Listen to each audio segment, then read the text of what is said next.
Bonjour tout le monde, bienvenue sur le podcast du Cercle démocratique Lausanne.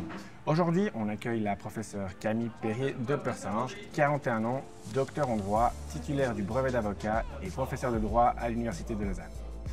Avec notre invité, nous allons aborder plusieurs sujets en lien avec le système juridique pénal. Nous commencerons par explorer des questions sur le système pénal suisse et le traitement qu'il réserve aux coupables et aux victimes, avant de discuter des infractions sexuelles, notamment en lien avec la nouvelle définition du viol. Nous conclurons par un échange autour de la justice restaurative, un domaine où notre invité joue un rôle majeur. Ce podcast est le premier d'une série qui vise à débattre du système juridique suisse, tant sur l'aspect pratique que philosophique. Le droit est le reflet de notre société, il est donc essentiel que chacun puisse en comprendre les fondements et les implications. Juriste et engagé en politique, je chercherai à poser des questions que tout le monde pourrait se poser et parfois à illustrer la diversité des opinions, car c'est dans cette pluralité que réside la clé d'une société qui avance ensemble. Pour cette première, nous avons décidé d'enregistrer également en vidéo. Nous sommes au restaurant On Pot des Piaux à la Riponne à Lausanne, une adresse que je recommande vivement et je les remercie d'ailleurs pour leur chaleureux accueil. Professeur Perrier de Persange, bonjour, comment allez-vous? Bonjour, ça va bien, merci à vous. Bien, bien. On teste cette première fois avec ce décor, j'espère que ça vous conviendra. C'est super. Première petite question un peu plus personnelle, pourquoi est-ce que vous avez choisi le droit? Si je suis très honnête avec vous, j'irai par défaut, parce qu'à la base, je voulais choisir sciences politiques, philosophie et histoire. Mais j'ai une professeure qui m'a dit, mais faites attention parce que si vous ne voulez pas travailler comme enseignante dans une école, faites plutôt du droit. Ça vous permettra de faire ce que vous voulez faire plus tard, qui était journaliste à l'origine. Au terme de ma première année de droit, j'ai fait un stage à l'Hebdo, qui était un journal qui a disparu maintenant, un journal hebdomadaire de presse écrite. Et je me suis rendu compte que ce métier-là n'était pas fait pour moi et qu'ainsi, il était probablement bon que j'ai choisi le droit. Voilà. C'est intéressant, vous dites que vous vouliez être pas enseignant, mais finalement vous avez terminé comme enseignant. Vous avez même, si j'ai bien compris, vous êtes titulaire du brevet d'avocat, mais vous n'exercez plus cette profession. Pourquoi? Exact. Parce que j'ai toujours pas retrouvé cette deuxième paire de bras, en fait, qui devait me permettre d'exercer ces deux métiers différents à la fois. Donc j'ai essayé pendant longtemps de garder un pied dans la pratique, ce que j'ai un petit peu réussi à faire, mais après j'ai eu un deuxième enfant. Et c'était plus possible en fait, j'arrivais plus à faire les deux métiers à la fois, professeur de droit pénal, avocate associée en fait, donc avec des charges, avec des personnes qui étaient responsables, enfin dont j'étais responsable en fait, et accessoirement donc mère de 2 enfants qui n'étaient pas très âgés et présidente d'une association, enfin j'avais un peu trop de choses sur mon assiette, quoi. Donc j'ai essayé de mettre de côté la pratique du barreau, en gardant en fait une pratique vraiment d'avocat de conseil, où on peut plus donner de simples conseils, quoi. Rédiger des avis de droit, ce genre de choses, quoi.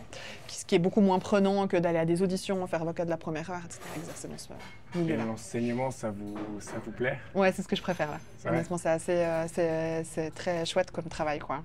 En tout cas, on le voit en tant qu'élève, j'étais un de vos élèves, vous avez une passion et dans tous vos engagements, puis on se demandait d'où vient cet engagement, cette passion que vous avez à nous enseigner. Enfin, en tout cas, c'est vivant, c'est court. D'où ça vous vient, cette énergie? Franchement, je sais pas. Je pense que ça vient des étudiants, parce que globalement, quand on a des yeux qui sont allumés, c'est tellement gratifiant, tellement chouette en fait d'avoir un peu ces points de contact dans l'auditoire. On voit que la personne, elle a tilté, elle se pose des questions, elle a envie d'en savoir plus. Donc c'est plutôt un cercle vertueux en fait de voir que c'est très bien accueilli. Et puis qu'il y a tellement de questions. Enfin, le droit pénal, c'est quand même aussi une branche assez facile, faut le dire, à apprécier. Donc c'est plutôt, c'est plutôt simple pour moi et chouette pour moi d'avoir des étudiants qui me posent des questions sur, je sais pas. J'ai un ami qui s'est fait arrêter avec un paxon de bœuf, qu'est-ce qu'il risque, mais comment ça se fait qu'on n'ait pas la prison à perpétuité, est-ce que c'est pas un peu facile de s'en sortir quand on est un malade psychiatrique? Enfin, il y a un peu de toutes ces questions sociétales qui viennent en fait en droit pénal qui sont plus faciles à appréhender quand on est vierge de toute formation juridique, contrairement à des questions sur, je sais rien, le droit des successions, la formation du contrat. Enfin, ça touche aussi. C'est moins fun. C'est des situations auxquelles on a moins été confronté, c'est ça. C'est vrai. D'ailleurs, une petite anecdote à nous raconter qui vous a fait marrer ou surpris de la part des étudiants parfois en classe? C'est toujours le côté un peu les questions, j'ai un ami qui me font rire en fait. Parfois c'est beaucoup plus dur parce que c'est pas j'ai un ami il m'est arrivé et parfois c'est un peu un peu lourd à porter. Mais en fait, en général, c'est plutôt rigolo, quoi. C'est plutôt des histoires un peu rocambolesques. Qui leur arrive peut-être à eux, mais qui n'osent pas forcément le dire aussi. Hein. C'est comme ça que je le prends. Ouais. Je vais vous demander, maintenant, j'ai une question à vous poser, mais du coup, qui aborde plutôt le système pénal par rapport aux victimes. On a aussi cette impression souvent que le système pénal ne rend pas vraiment justice. Et c'est vrai que ça, c'est pas toujours facile à comprendre pour tout le monde.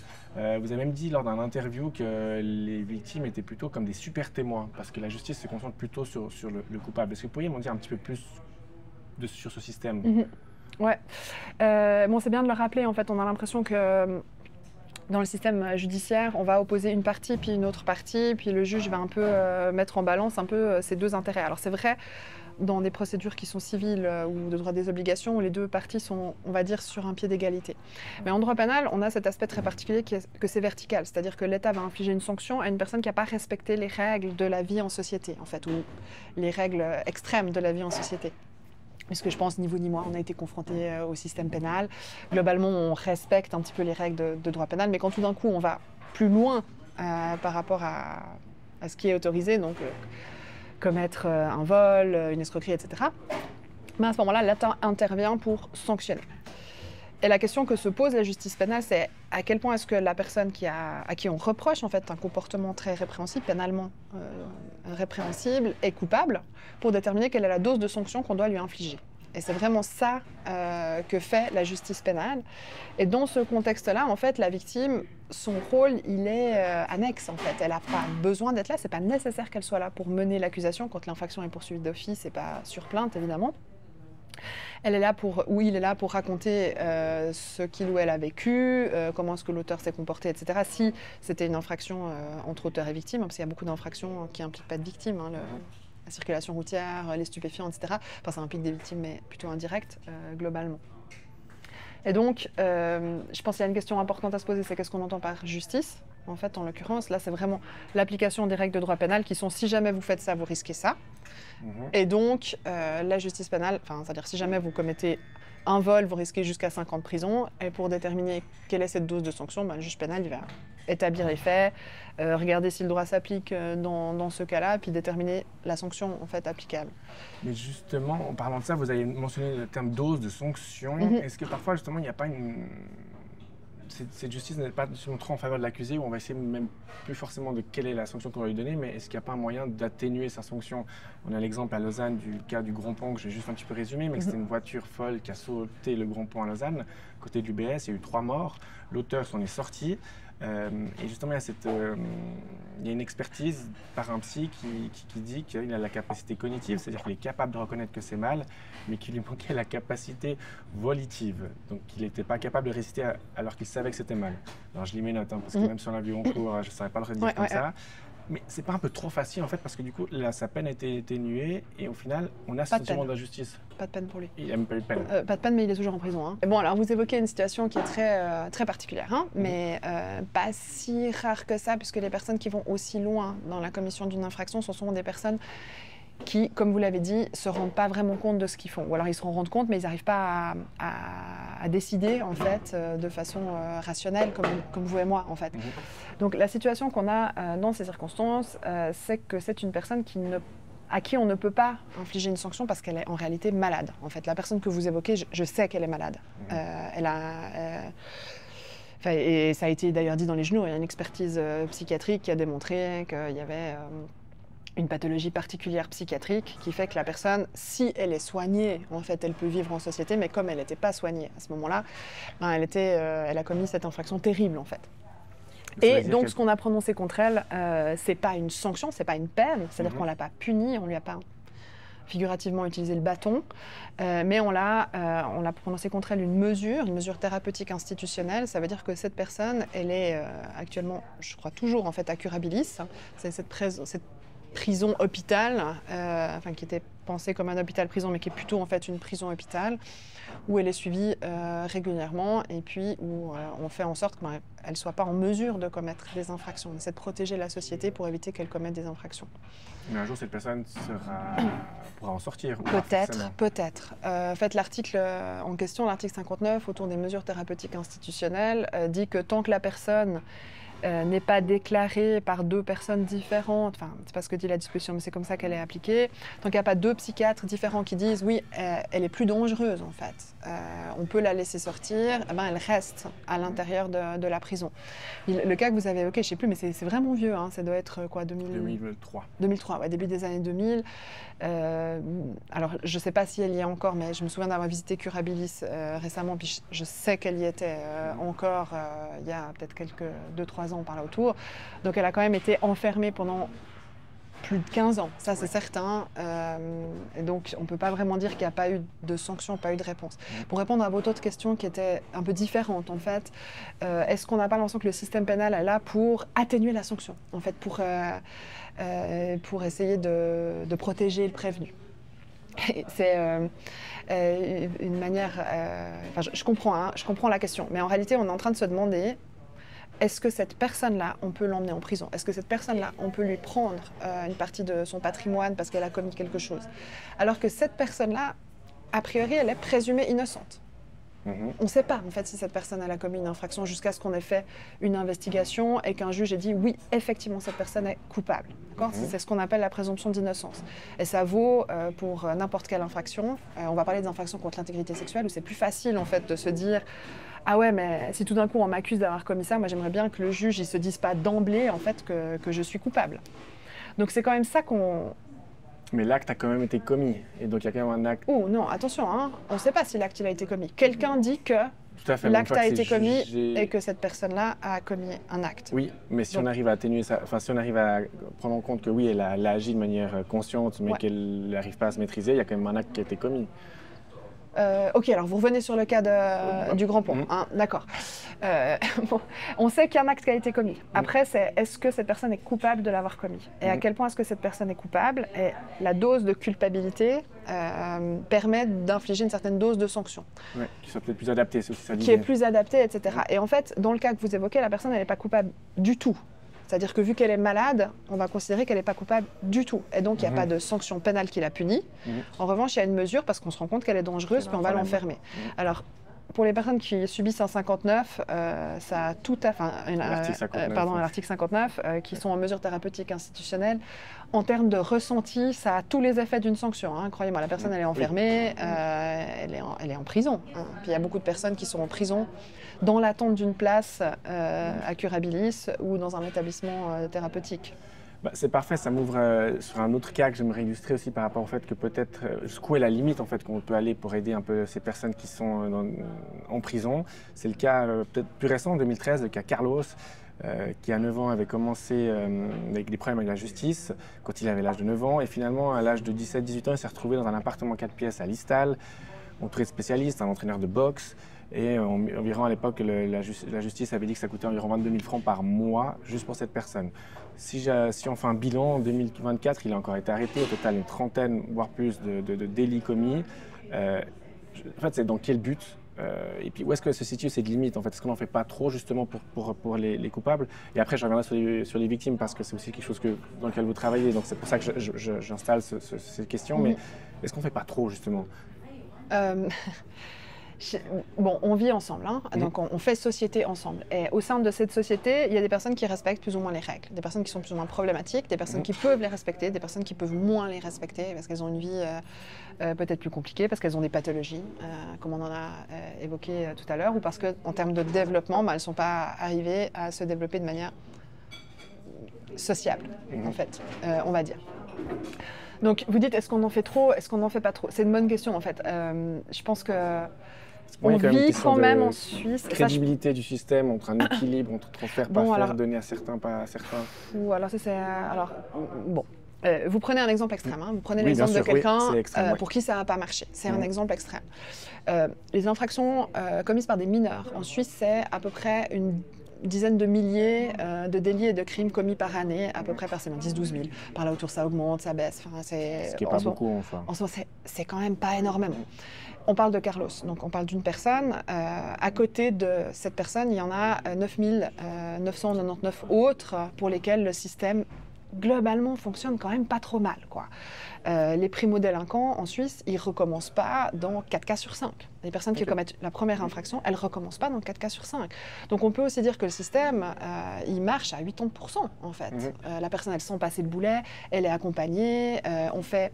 Enfin, la palette des mesures et des sanctions pour les délinquants mineurs, elle est très vaste en fait. Alors, on peut avoir tout l'arsenal très lourd, ou on peut avoir la réprimande, on peut avoir un accompagnement éducatif pour les parents quand on se rend compte qu'ils sont assez peu là.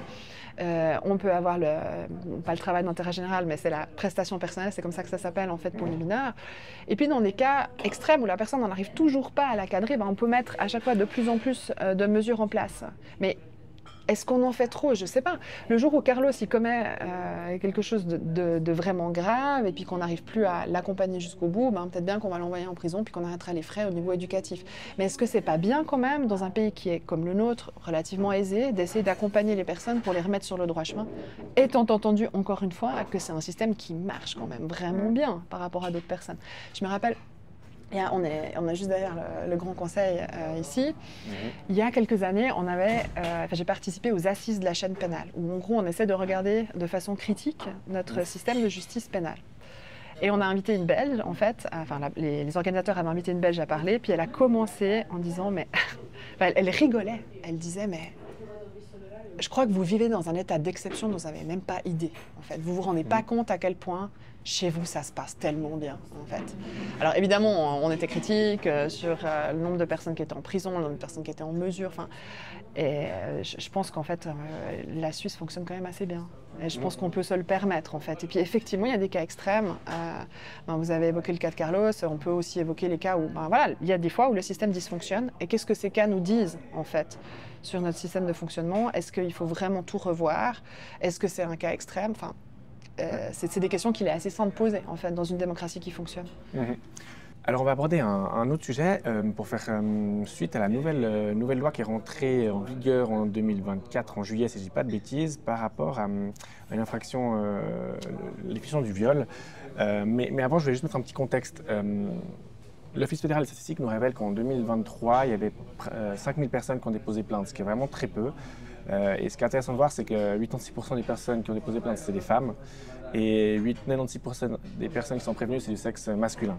Donc, pour moi, il y a déjà un vrai problème à ce niveau-là, c'est que c'est essayer de comprendre, et peut-être vous qui êtes peut-être du métier, puis qui voyez ça un peu plus que nous. Alors, je sais que c'est un petit peu caricatural, parce qu'à gauche, on va dire c'est à cause du système patriarcat. À droite, on va dire c'est la faute des étrangers qui ne respectent pas nos valeurs. Mais j'aimerais bien un petit peu aller plus loin que ça.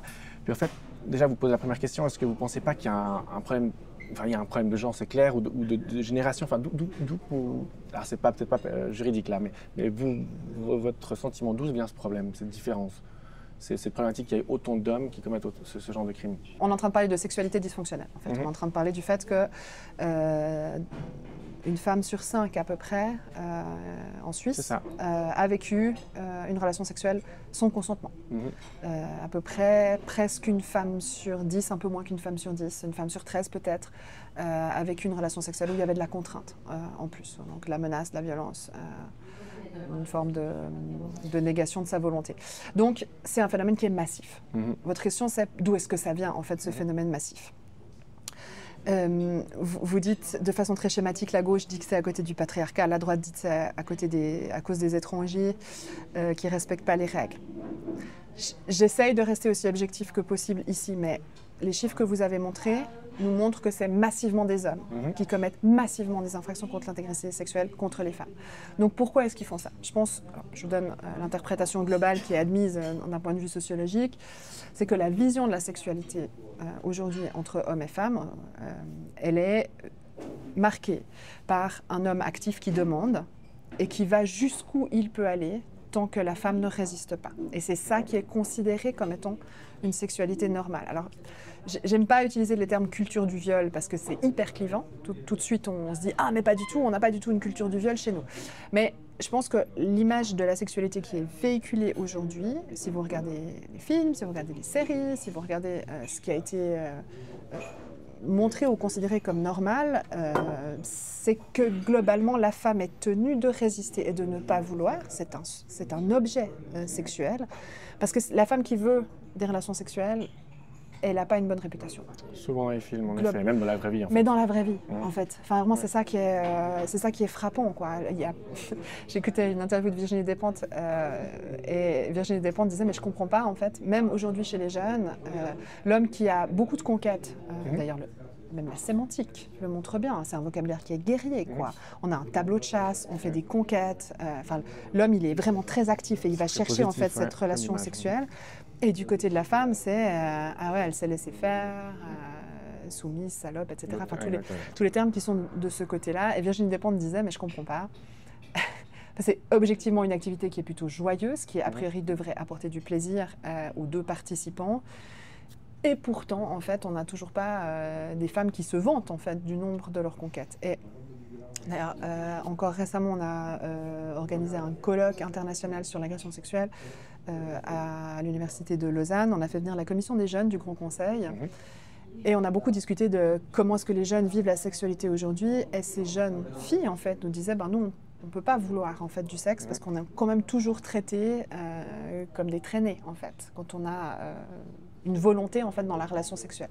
Donc c'est quand même toujours marqué par la passivité chez la femme et l'activité chez l'homme et le fait que l'homme ne doit pas tenir compte en fait, d'un refus initial parce qu'en fait la femme n'a pas le droit de vouloir. Donc elle ne peut pas montrer du désir. Donc l'homme, lui, pense que quand la femme, elle dit non, en fait, elle dit non pour défaut, ou elle n'a pas vraiment pas envie. En fait, elle a quand même envie, mais elle n'a pas le droit d'avoir envie, donc on va aller jusqu'au bout. Et puis à la fin, elle sera contente. Et probablement que dans beaucoup de cas, ça se passe effectivement comme ça. Ça me rappelle un psychologue qui en parlait en effet, notamment dans le sein du couple. Des fois, c'est problématique. Où était la limite, où se situait en effet cette limite entre j'ai pas envie ce soir, mais finalement après j'ai envie une fois qu'il y va. Puis c'est des discussions assez intéressantes. Mais en effet, c'est un problème qui est très profond. Mais ça m'amène à une question que je vais vous poser, c'était justement par rapport à la définition du viol, du oui c'est oui, du non c'est non. Vous avez donc défendu la définition du oui c'est oui, mais finalement le Parlement a retenu celle du non c'est non. En gros, donc je vais juste relire. C'est que quiconque, contre la volonté d'une personne, commet sur elle ou fait commettre l'acte sexuel ou un autre analogue qui implique une pénétration du corps ou profite à cette fin d'un état de sidération d'une personne sera donc puni. Donc là, en effet, on a la notion de pénétration non consentie qui est nouvelle. La question que c'est oral, vaginal ou anal, à l'époque c'était juste sur une femme et que ce soit donc un homme ou une femme en effet. Et l'état de sidération qui est inscrit dans le code pénal. Donc ma question c'est... Qu'est-ce que vous pensez déjà de cette nouvelle évolution et en quoi le oui c'est oui aurait été un avantage? Bon alors l'évolution elle est positive dans la mesure où jusqu'au 30 juin en fait, 2024, il fallait pour qu'il y ait viol que l'auteur fasse usage de contraintes. Donc il devait tenir la victime, il devait la droguer au GHB, il devait la menacer en fait. On a eu des cas de viol où l'auteur lui menaçait en disant si jamais... tu couches pas avec moi, je vais montrer ces photos de toi nu, etc. Ça, c'était considéré comme de la contrainte, mais des fois, c'était sans utiliser la violence, je te tue si jamais, ou une situation de violence. Une menace. Et puis en fait, dans la réalité des agressions sexuelles, souvent, la victime, elle arrive pas vraiment, l'auteur n'a pas besoin de faire usage de contraintes. C'est-à-dire que la victime ne va pas réussir à exprimer une volonté contraire parce qu'elle est socialisée comme ça, en fait, elle n'arrive pas vraiment à résister.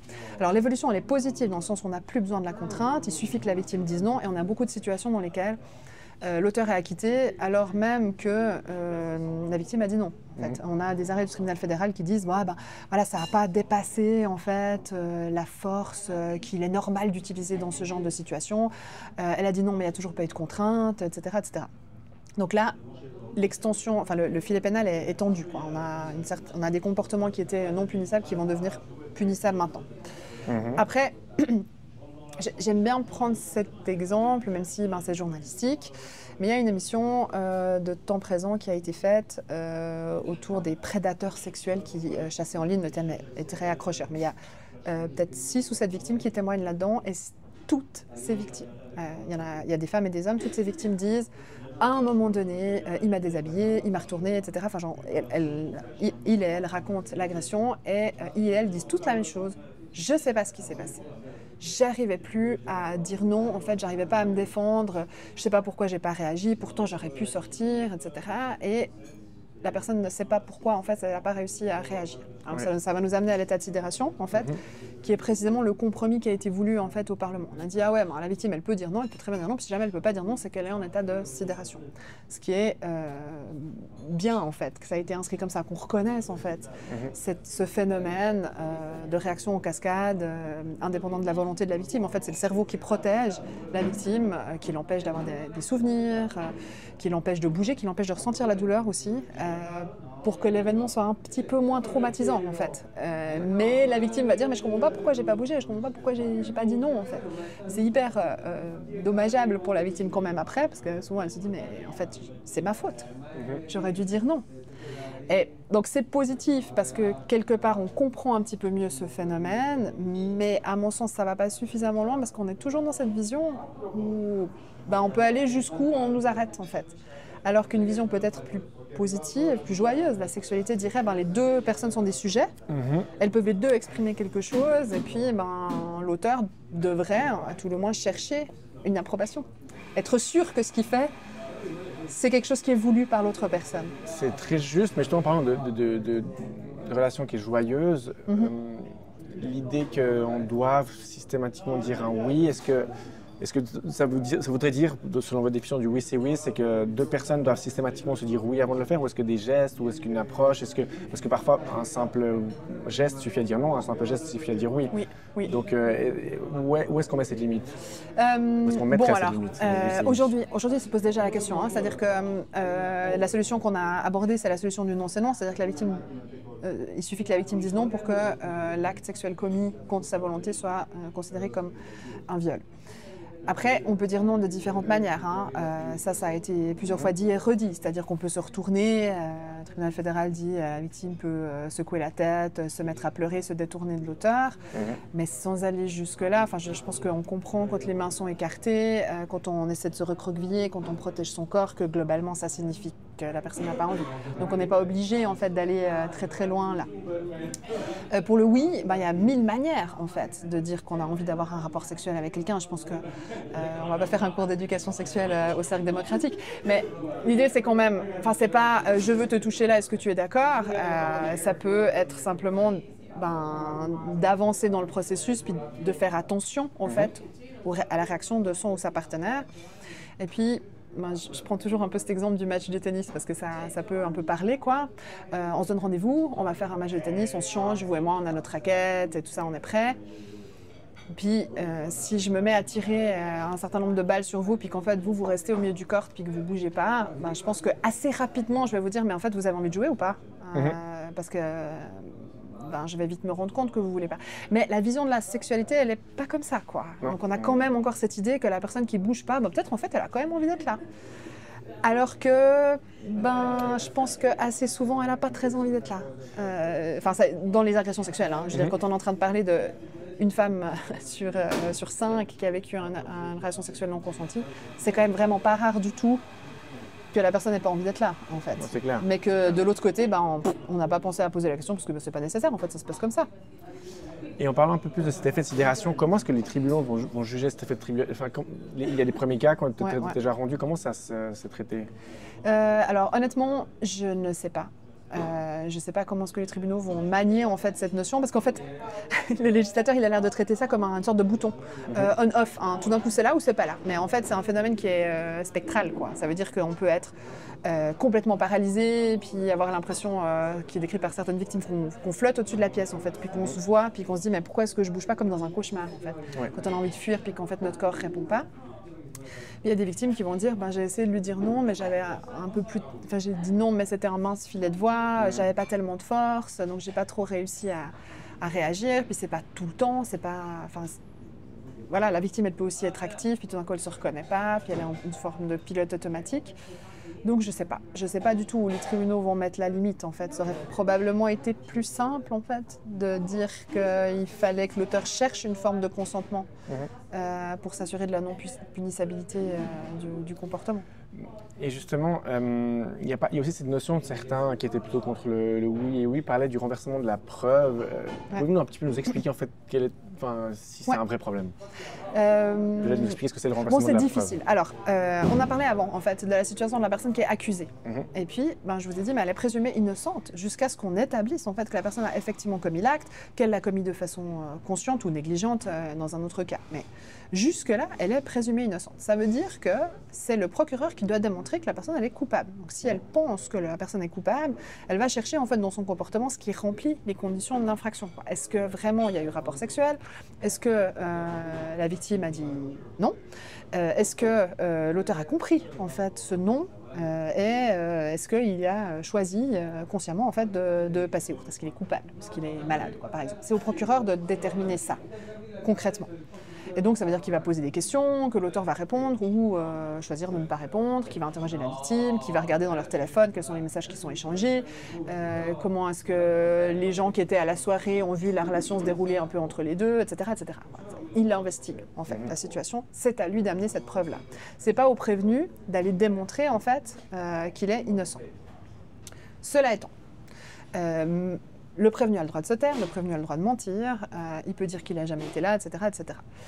Mais malgré cette présomption, il y a des situations dans lesquelles la situation appelle certains commentaires ou certaines explications de la part du prévenu. Si vous traversez la douane avec 1 kilo de cocaïne dans votre valise et puis qu'on vous dit elle vient d'où cette cocaïne en fait, et que vous dites je me tais. Je ne participe pas à ma condamnation. Le tribunal aura le droit, en fait, de partir du principe que vu que vous n'avez pas du tout d'explication là-dessus, puis que vous avez choisi de vous taire, probablement qu'il n'y a pas d'autre explication que c'était votre choix, en fait, de transporter ce kilo de cocaïne. Bien. Maintenant, dans la situation où on est dans une relation sexuelle non consentie, on va poser quand même la question au prévenu de dire, voilà, qu'est-ce qui s'est passé? Elle dit qu'elle a dit non, et puis que vous avez continué. Quelles sont vos explications là-dessus? Alors, il peut se taire, ou il peut donner sa version des faits, et puis expliquer, en fait, comment est-ce que le rapport s'est déroulé. Après, il n'a pas, encore une fois, il n'a pas à démontrer, en fait, qu'il est innocent. Il va juste raconter son histoire, sa version des faits. Elle va raconter sa version des faits, mais dans le cas d'agression sexuelle, comme vous l'avez dit assez justement, c'est quand même beaucoup plus souvent des hommes. Et puis ensuite, le tribunal va peser en fait les déclarations de l'un contre les déclarations de l'autre. Et il y a vraiment, et ça j'insiste en fait, il n'y a vraiment pas de renversement du fardeau de la preuve. Pourquoi? Parce qu'on est toujours dans ce système vertical où on se demande si on peut envoyer la personne en prison, on peut lui prendre son patrimoine, on peut la sanctionner. Donc si la victime est crédible et que l'auteur est aussi crédible, la présomption, elle va en faveur de l'auteur. Donc lui, il va être acquitté, même si le tribunal dit moi, franchement, je vous crois. En tout cas, je pense que c'est votre version, mais l'auteur, il dit qu'il n'a pas compris. Et puis, sa version, elle est relativement crédible.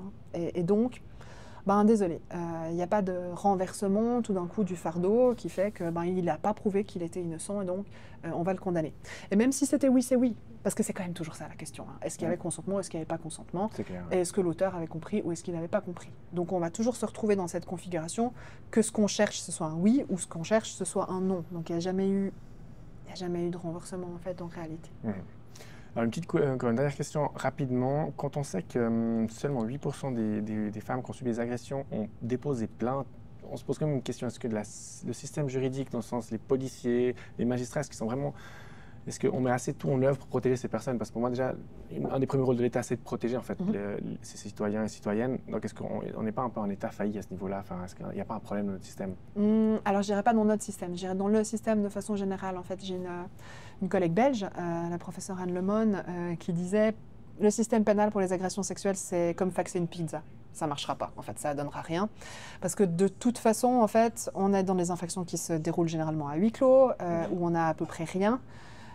Comme autre élément que le témoignage de l'un contre le témoignage de l'autre. Et puis quand on arrive dans cette situation où la personne dit « mais oui, il y a eu un rapport sexuel », qu'on confirme avec l'ADN ou pas, etc. Quand il n'y a pas de violence, en fait, quand on est dans une situation où c'est juste non consenti, on va se retrouver dans la situation qu'on évoquait avant, où on a des témoignages qui peut-être se valent, en fait, en termes de crédibilité, puis comme on a la présomption d'innocence, on va acquitter la personne.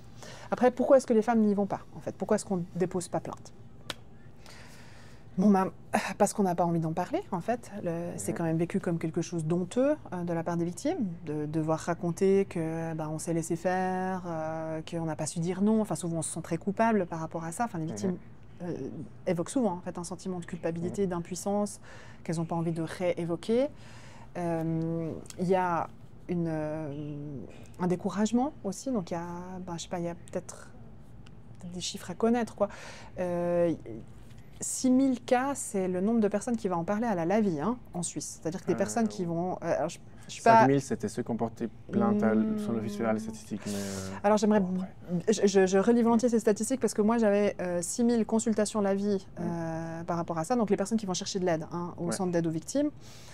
Et puis, le nombre de cas enregistrés auprès de la police, on était plutôt autour de 1500. Et puis, le nombre de condamnations en Suisse... Très peu, c'est 2%, non? C'est 200. Cas en toute la Suisse. Donc le pourcentage, je ne sais pas, mais c'est vraiment très faible. Et objectivement, c'est vécu comme un processus qui est extrêmement lourd, qui est extrêmement intrusif, où on va devoir raconter, puis on sait qu'on va devoir raconter plusieurs fois, puis qu'il va falloir répondre. Et puis, fatalement, il y a toujours des incohérences dans le récit, c'est-à-dire dire, mais est-ce que vous avez bu un verre d'abord ou après, finalement? C'est pas, enfin, d'abord, vous nous avez dit que c'était à ce moment-là, mais ensuite, vous avez dit que c'était après, etc. C'est très confrontant, mais c'est très dur, en fait, de devoir re-raconter ça.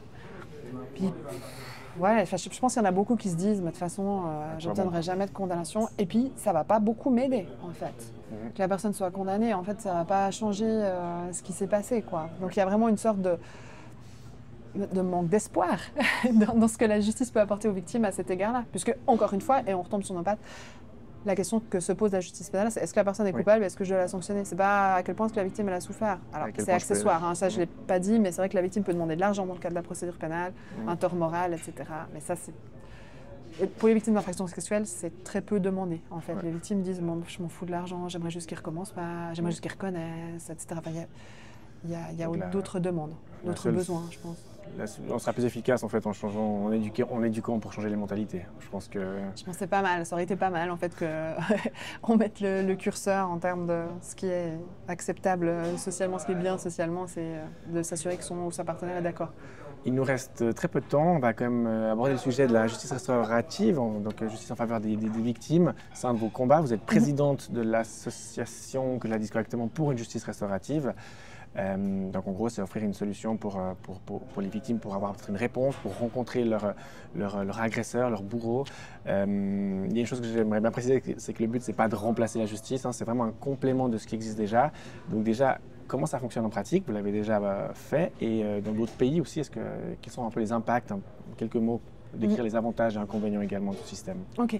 Bon, la justice restaurative, c'est essayer de préparer, de sécuriser un échange, voire une rencontre entre la victime et l'auteur de l'infraction. Puis ça peut se faire de différentes manières. Donc on peut faire une navette en fait entre la victime et l'auteur de l'infraction. On peut ensuite, au terme d'une navette, faire se rencontrer ces deux personnes. Si la victime elle n'arrive pas à amener son agresseur à la table, ou si l'agresseur, la personne qui a commis l'infraction, qui est mise en cause, aimerait faire de la justice restaurative, mais la victime n'est pas d'accord, ça se fait pas. Donc c'est consensuel. On force personne à participer. Puis on peut envisager d'autres types de processus comme des rencontres avec des détenus qui vont rencontrer des victimes, mais ce n'est pas leurs victimes. Ils vont simplement échanger sur ce qu'est l'infraction, qu'est-ce que ça a eu comme conséquences sur la vie des uns et des autres, qu'est-ce qui fait mal encore aujourd'hui et de quoi est-ce qu'on a besoin en fait pour aller mieux. C'est ça l'idée derrière la restauration, c'est on va écouter les besoins des personnes pour voir ce qui est nécessaire, ce qui les aiderait en fait à tourner la page, à laisser en fait l'infraction derrière elles et eux. Et donc comment ça se passe concrètement? Il y a deux associations, la Jurès dont vous avez parlé, qui est active beaucoup en Suisse romande, et puis le Swiss RJ Forum, donc le Forum suisse pour la justice restaurative, qui est active aussi un peu partout en Suisse. Donc nous, ce qui nous arrive assez souvent, c'est qu'on est saisi de façon directe, c'est-à-dire que la personne va sur notre site internet et puis demande à avoir accès à un processus de justice restaurative. Ensuite, un médiateur ou une médiatrice la contacte et puis fait des entretiens préliminaires de préparation. Disons, voilà, où est-ce que vous en êtes, de quoi est-ce que vous auriez besoin. Ensuite, on va chercher l'autre partie, puis on va regarder si l'autre partie, elle peut entrer en matière sur un processus comme celui-ci. On va voir s'il y a une sorte de match, entre guillemets, entre les besoins et les possibilités des uns et des autres pour voir si on peut continuer le processus. Et puis ensuite, on va préparer une forme de rencontre, si c'est une rencontre qui est souhaitée. Puis ça peut aller assez loin, c'est-à-dire de dire, voilà, est-ce qu'il y aura une table, est-ce qu'il n'y a pas de table? Comment est-ce qu'on positionne les chaises, en fait? Est-ce que vous voulez vous faire face ou pas? Qui est-ce qui dit bonjour en premier? Est-ce que vous vous levez, etc. Voulez-vous toucher la main? Enfin, on essaie vraiment de ultra baliser les échanges pour que ce soit hyper sécurisé, en fait, pour qu'il n'y ait pas de surprise. Parce qu'il y a des surprises, c'est ça qui peut entraîner une victimisation secondaire, qui sont quelque chose qu'on espère éviter, qui est très fréquent en procédure pénale. On a parlé de la difficulté pour les infractions contre l'intégrité sexuelle pour la victime de confronter sa version des faits à celle de l'auteur et puis tout ce qui s'y passe. Là, vraiment, on est dans quelque chose qui est supposé aider les victimes, donc on ne veut justement pas leur refaire du mal, créer des flashs, etc. À quoi ça sert? Les victimes qui passent par là sont souvent des victimes qui sont extrêmement satisfaites. Alors c'est du processus qu'elles ont choisi, donc il y a une sorte de biais d'autosélection, c'est évident. Mais quand il y a une comparaison entre la justice restaurative et la justice pénale, les victimes disent toujours c'était clairement la justice restaurative qui m'a vraiment aidée, qui m'a apporté un sentiment de justice. Mais c'est vraiment assez sur mesure en fonction des besoins de la personne. Est-ce qu'elle veut des réponses à ces questions? Savoir ce que l'auteur avait dans la tête à ce moment-là, comment est-ce qu'il a pu s'en prendre à elle? Pourquoi elle? En fait, souvent c'est des questions qui viennent des victimes. Des fois, il y a un besoin de reconnaissance de la souffrance. Donc la victime dit « J'aimerais bien qu'il voit en fait tout le mal qu'il m'a fait. J'ai pas pu aller travailler pendant 6 mois parce que j'avais peur de toutes les stations-service à cause du fait que j'ai vécu un braquage, etc. » Il y a beaucoup de besoins, parfois des fois des réparations matérielles, de dire « Mais en fait, lui, ça lui a rien coûté. Il est tranquille en prison. Et puis, moi, j'ai perdu mon travail. J'ai dû payer plein de choses. » Ça peut être assez bénéfique pour la victime de voir que c'est aussi difficile pour l'auteur. Et puis pour les auteurs, d'un autre côté, c'est souvent une sorte de révélation. Ils sortent en disant « Ah non, je ne m'étais pas rendu compte. » Enfin, ils le disent différemment, ils disent « J'ai pris une claque, je ne m'attendais pas à ça. » Enfin, ils y vont parfois un petit peu la fleur au fusil, en se disant « Bon, je vais m'expliquer et puis ça ira mieux. » Puis en fait, ils en ressortent souvent en se disant « Oh, je ne pensais pas que j'avais fait autant de mal, en fait. » Et ce qu'on a constaté, en fait, vous parliez des bénéfices, ce qu'on a constaté dans les études, outre la satisfaction des victimes, c'est le fait que les détenus ou les prévenus, en fait, ils ont l'air de prendre mieux conscience en fait, de l'impact de ce qu'ils ont fait. Et si on mesure la récidive à 3 ans, en fait, il y a eu toute une série d'études qui ont été menées. Ça aide un peu à réduire le risque de récidive. La différence, c'est vraiment pas énorme, donc c'est pas une baguette magique, mais c'est de l'ordre de 7%, ce qui est quand même pas mal en fait de différence entre les deux. C'est une différence qui représente un gain en fait en termes de coût. La récidive, ça coûte quand même assez cher, la personne retourne en prison, il faut un avocat, etc. Mais aussi pour les victimes, c'est pas mal parce que ça réduit les effets du stress post-traumatique. Souvent, il y a moins de flashs, moins de cauchemars. Les victimes, elles retournent plus facilement travailler. Donc, globalement, c'est quelque chose qui apaise, en fait, en marge de la justice pénale. Contrairement à la justice pénale qui, du côté des victimes, a plutôt tendance à on va dire, les laisser sur le chemin. Ce qu'on voyait au début, exactement. Une dernière question. Selon vous, en quelques mots, pourquoi est-ce que le système judiciaire évolue si lentement et qu'est-ce qui rend si difficile en fait, ces changements? Le système fédéral en Suisse, puis la manière dont on élabore les lois, fait qu'on consulte beaucoup de monde et puis qu'on veut vraiment être sûr que ce qu'on fait c'est bien avant de le mettre en œuvre. Donc en France, ils légifèrent à tour de bras, par exemple, et puis ça rend le système quand même assez peu sûr, assez peu sécure, parce qu'il n'arrête pas de changer. Donc finalement, c'est pas forcément quelque chose de mal que ça prenne du temps. Et puis par ailleurs, ça peut aller très vite. En fait, il y a une société civile en Suisse qui est très, très active. Nous, on peut travailler alors qu'il n'y a pas de base légale, en fait. Donc, l'Association pour la justice restaurative, on a certaines prisons qui travaillent avec nous. Et puis, après, il n'y a rien qui interdit, en fait, cet échange entre la victime et l'auteur, à moins qu'il y ait une décision judiciaire qui l'interdise, en effet. Donc, on est un peu en retard parce qu'on attend que ce soit testé. On est un peu en retard parce qu'on veut consulter tout le monde. Bien sûr que pour moi, c'est frustrant parce que j'ai écrit ma thèse entre 2007 et 2010. Et puis, du coup, là, on est quand même bientôt 15 ans plus tard et on n'a toujours pas de base légale. Ce nonobstant, il y a une certaine reconnaissance maintenant de ces outils-là. Et donc, je trouve qu'on va plutôt dans la bonne direction, je dirais. Lentement, mais sûrement. Parfait, merci. Merci, professeur Perrier de Persinge, pour cet échange riche et éclairant. Merci à vous, chères auditrices et chers auditeurs, de nous avoir écoutés.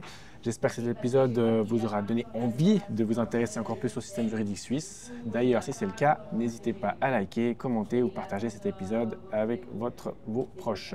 Et je vous dis à très vite pour un prochain épisode.